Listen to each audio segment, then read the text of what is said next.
अंतर्राज्यीय संबंध, inter state relations.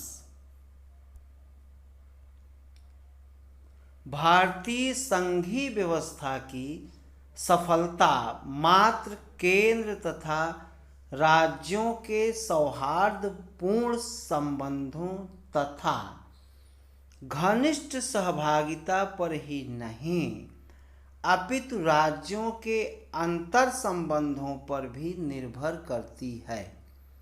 अतः संविधान ने अंतर्राज्यीय सौहार्द के संबंध में निम्न प्रावधान किए हैं। अंतर्राज्यीय जल विवादों का न्याय निर्णयन। अंतर्राज्यीय परिषद द्वारा समन्वयता सार्वजनिक कानूनों, दस्तावेजों तथा न्यायिक प्रक्रियाओं को पारस्परिक मान्यता। अंतर्राज्यीय व्यापार, वाणिज्य तथा समागम की स्वतंत्रता।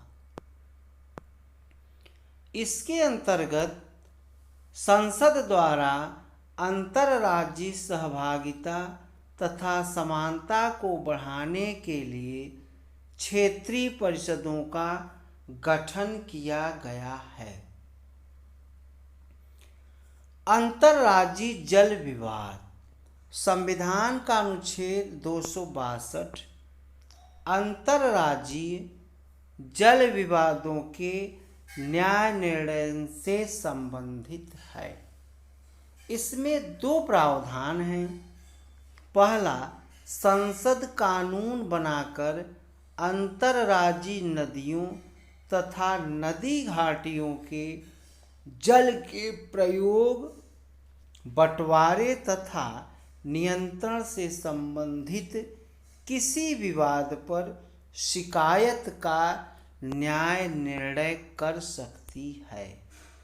दूसरा, संसद यह भी व्यवस्था कर सकती है कि ऐसे किसी विवाद में न ही उच्चतम न्यायालय तथा न ही कोई अन्य न्यायालय अपने अधिकार क्षेत्र का प्रयोग करे। इस प्रावधान के अधीन संसद है।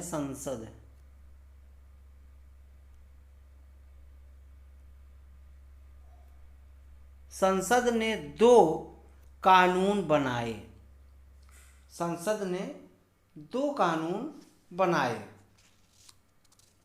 पहला, नदी बोर्ड अधिनियम 1956 और दूसरा तथा अंतर्राज्यीय जल विवाद अधिनियम 1956। नदी बोर्ड अधिनियम अंतर्राज्यीय नदियों तथा नदी घाटियों के नियंत्रण तथा विकास के लिए नदी बोर्डों की स्थापना हेतु बनाया गया है।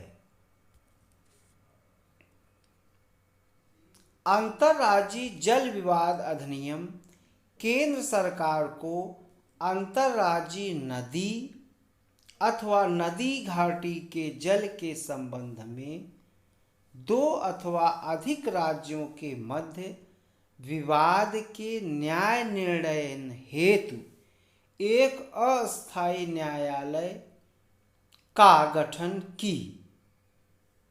गठन की शक्ति प्रदान करता है। न्यायाधिकरण का निर्णय अंतिम तथा विवाद से संबंधित सभी पक्षों के लिए मान्य होता है।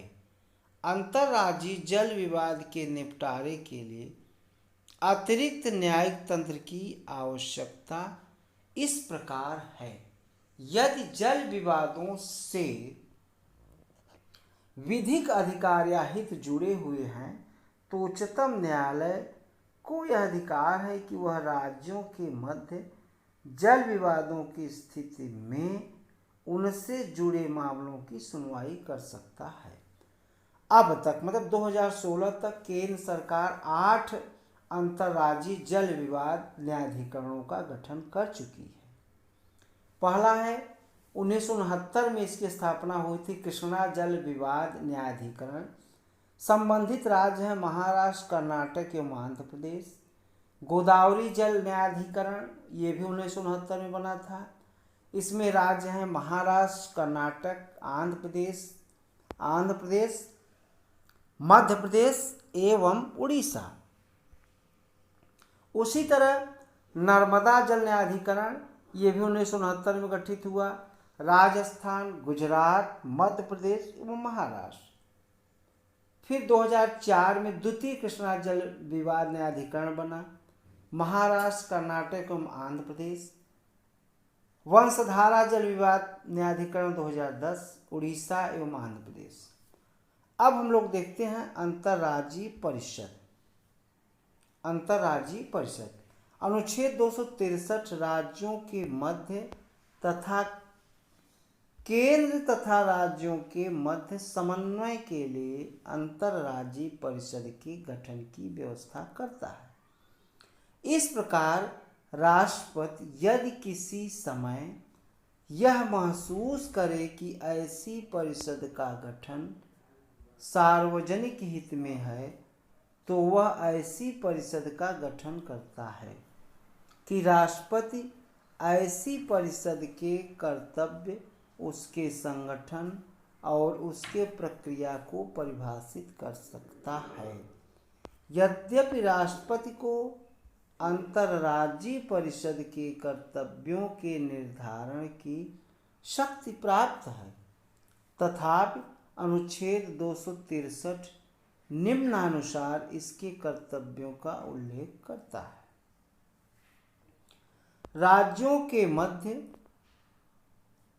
उत्पन्न विवादों की जांच करना तथा ऐसे विवादों पर सलाह देना, उन विषयों पर जिनमें राज्यों अथवा केंद्र तथा राज्यों का समान हित हो, अन्वेषण तथा विचार विमर्श करना, ऐसे विषयों तथा विशेष तौर पर नीति तथा इसके क्रियान्वयन में